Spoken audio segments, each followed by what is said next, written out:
All right, everybody, welcome back for another deep dive with us. Yeah, great to be here. We just had to jump right on this one. Oh, yeah, absolutely.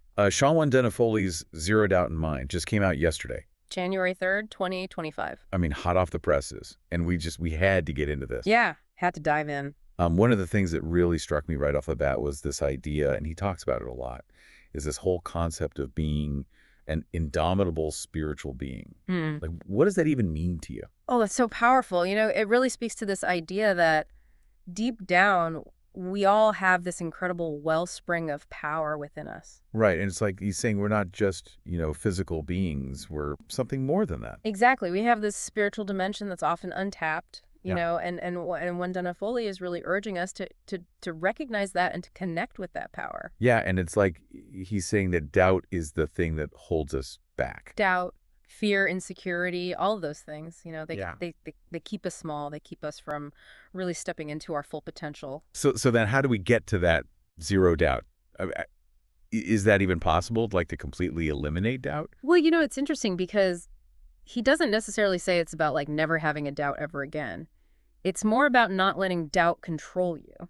Okay, so like not letting it stop you. Right, like recognizing that doubt might come up, but not letting it be the deciding factor. Gotcha. So it's more about like having this underlying belief in yourself and your abilities, even when those doubts creep in. Exactly. And that's where this connection to the spiritual comes in. It's about believing in something bigger than yourself, something that gives you strength and resilience.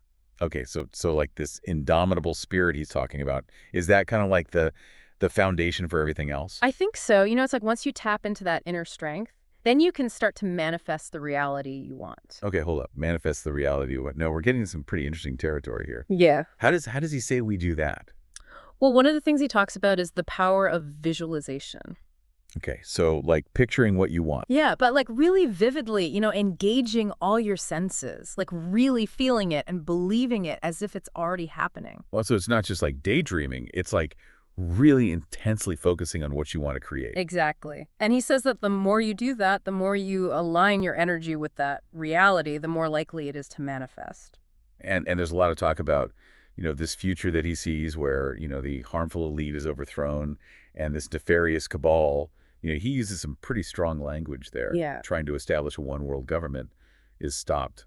Like it's a pretty bold vision to the future. Yeah, and this isn't the first time he's brought up these ideas. He often talks about systems of control and power structures that he sees as being harmful to humanity. So it's like this whole theme of fighting against, those in power who might be manipulating things. Exactly, and he sees this zero-doubt mindset as a key to overcoming those forces. But isn't that a little bit like a conspiracy theory? I mean, nefarious cabal? That sounds a little out there.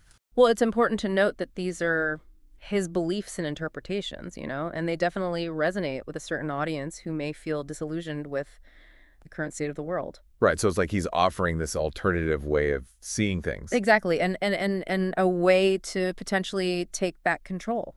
So it's not necessarily about, agreeing with everything he says, but maybe just considering different perspectives. Right, and thinking critically about the information we're presented with. And he also talks about this concept of like collective consciousness and unified intention, like that we can kind of create change together. Right, it's this idea that we're not just isolated individuals, that our thoughts and intentions actually have an impact on the world around us. So like if enough people believe in something, it can actually make it happen. Yeah, and he talks about activating reality now through this collective consciousness. Okay, but how do we actually like activate that? How do we like tap into that collective power? Well, he talks about the importance of coming together in unity, of sharing our intentions, of supporting each other. So it's like this idea of community and working towards a common goal. Exactly. And he says that when we do that, we create a powerful force for change.